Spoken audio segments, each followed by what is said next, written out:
সতী,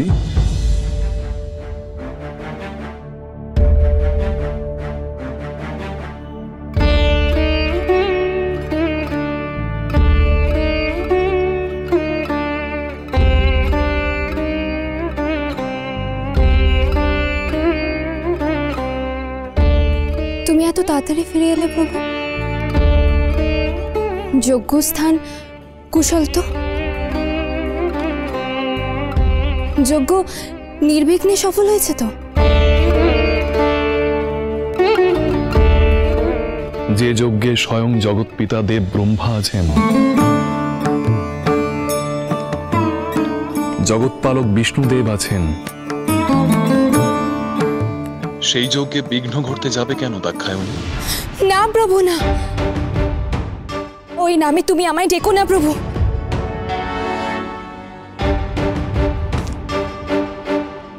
তুমি আমাকে শিবানী বলে ডাকো, শঙ্করী বলে ডাকো, কিন্তু দাক্ষায়ণী নয়। তোমার মুখে ওই নাম শুনলে নিজেকে তোমার থেকে সহস্র যোজন দূরের কেউ বলে মনে হয় প্রভু। পিতার সঙ্গে যুক্ত এই নাম আমার কাছে উপহাসের মতো।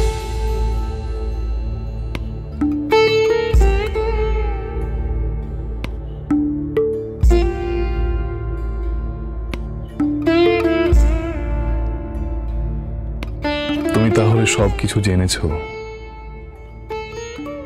তুমি বলোনি, অঙ্গীকার ভঙ্গ করেছো তুমি। আমরা দুজনে অঙ্গীকার করেছিলাম একে অপরের কাছে কখনো কিছু গোপন করব না, চিরসখার মতো সবকিছু বলবো। কিন্তু তুমি... সত্য আমি গোপন করেছি শিবানী। তুমি কষ্ট পাবে, রেগে যাবে তোমার পিতার উপর সে কারণে। আর তুমি কষ্ট পেলে আমার যে ভীষণ কষ্ট হয় শঙ্করী।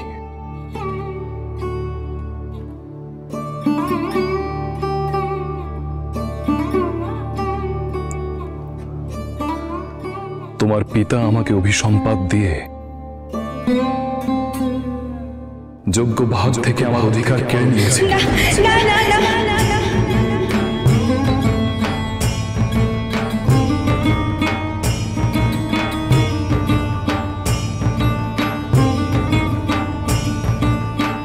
কেড়ে নিয়েছেন এ কথা যেমন সত্য, ঠিক তেমনি এ কথাও শোনো সতী। তোমার পিতা স্বয়ং প্রজাপতি দক্ষ স্বেচ্ছায় সসম্মানে সর্বসমক্ষে একদিন তা ফিরিয়ে দেবেন তোমার পতিকে কালচক্রের নিয়মে।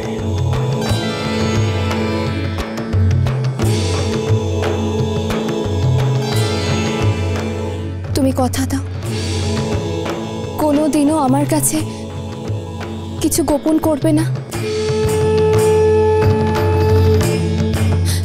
আমি কষ্ট পাবো জেনেও না। কথা দিলাম।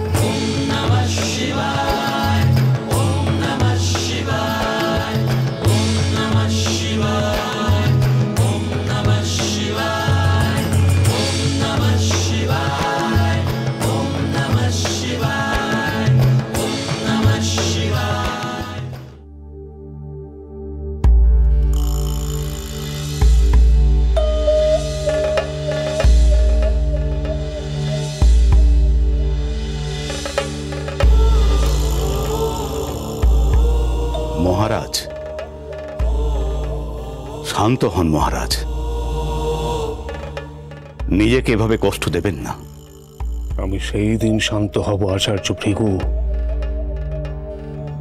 যেদিন ওই ভিখারি শুলির সদাশিব দম্ভ আমি বিনাশ হতে দেখব। কিন্তু আপনার পিতা ব্রহ্মাদেব আর আপনার ইষ্ট দেবতা বিষ্ণুদেব যতদিন মহেশ্বরের সঙ্গে থাকবেন ততদিন কি? ছিন্ন করে দেব শুলির কাছ থেকে তাদের সঙ্গ, আলাদা করে দেব আমি তিনজনকে।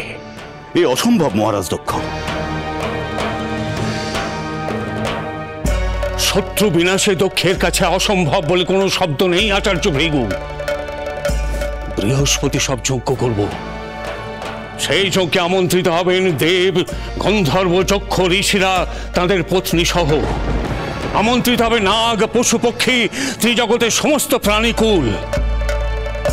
আর থাকবে কেবল ওই শুলি আর সতী। কিন্তু মহারাজ, শিবহীন ওই যজ্ঞে প্রজাপতি ব্রহ্মা আর গোলকপতি বিষ্ণুদেব উপস্থিত হতে সম্মত হবেন মহারাজ? সে দায়িত্ব আমার। আমি তাদের সত্যবদ্ধ করব।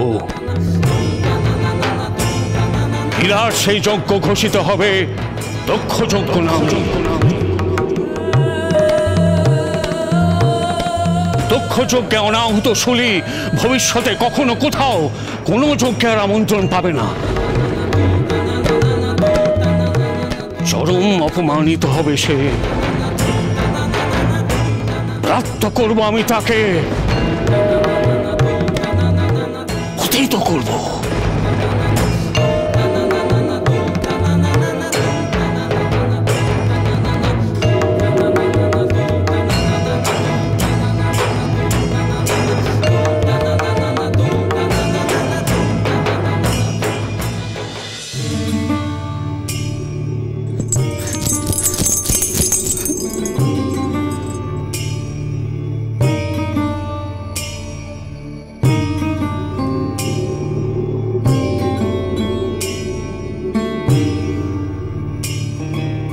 যে সংবাদ দেবার জন্য তোমরা এখানে এসেছো,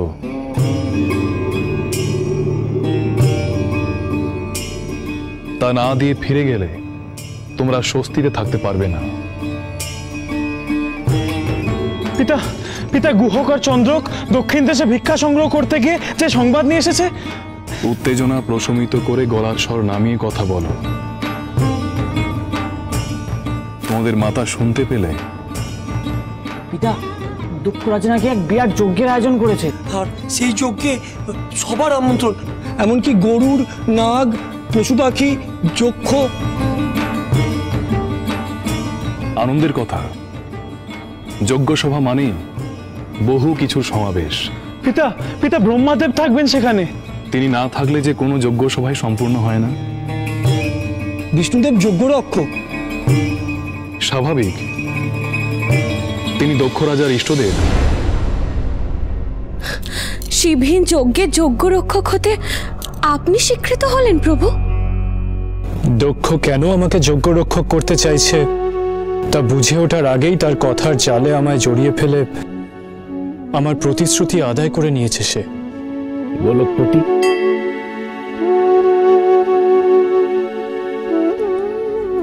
আমাকেও বাজপেয় সব যজ্ঞ, বৃহস্পতি সব যজ্ঞের নাম করে সভায় উপস্থিত থাকতে সত্যবদ্ধ করেছে। মহেশ্বরকে হেয় করার জন্য, অসম্মান করার জন্যই দক্ষ রাজ্যের এই যজ্ঞ। কিন্তু দক্ষ রাজা আপনাকে সেই সভায় আমন্ত্রণ জানাননি। যজ্ঞেশ্বর ছাড়া যজ্ঞ হয় কি করে পিতা? আপনাকে ছোট করার জন্য, হেয় করার জন্য দক্ষ রাজা এমনটা করছেন। আমার যজ্ঞ, আমার আনন্দ সব তোমাদেরকে নিয়ে। আমি কি তোমাদের কাছে ছোট হয়ে গিয়েছি না হেয়? পিতা, পিতা, আপনার বিরাটত্ব অনুভব করার শক্তি আমাদের নেই পিতা। তাহলে অকারণে নিজেদের শক্তি ক্ষয় না করে সাবধানে তোমরা তোমাদের মাতার কাছে এ কথা গোপনে রেখো। তোমাদের পিতা এখানে আমন্ত্রিত নয়, এ কথা তোমাদের মাতার কানে যেন না পৌঁছায়। তাহলে কিন্তু তোমাদের মাতা খুব কষ্ট পাবে। না না, মাতাকে কষ্ট দিতে পারবো না। না না, পারবো না কষ্ট দিতে। চলো চলো চলো চলো।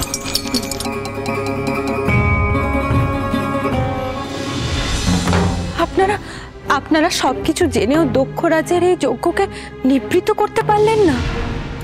যজ্ঞেশ্বরহীন যজ্ঞে আপনাদের উপস্থিত না থাকাই মঙ্গলের হবে, কারণ সে যজ্ঞ অসম্পূর্ণ।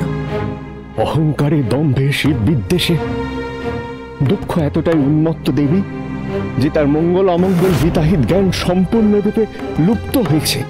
ব্রহ্মদেব, অনিবার্য ধ্বংসের পথে আপনার পুত্র উল্কার গতিতে ছুটে চলেছে।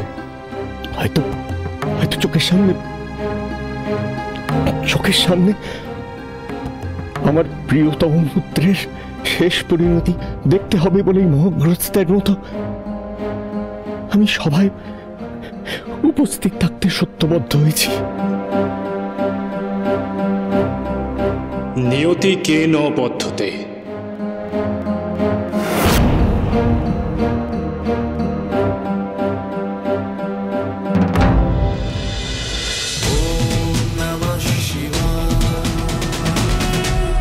cholo cholo cholo cholo palta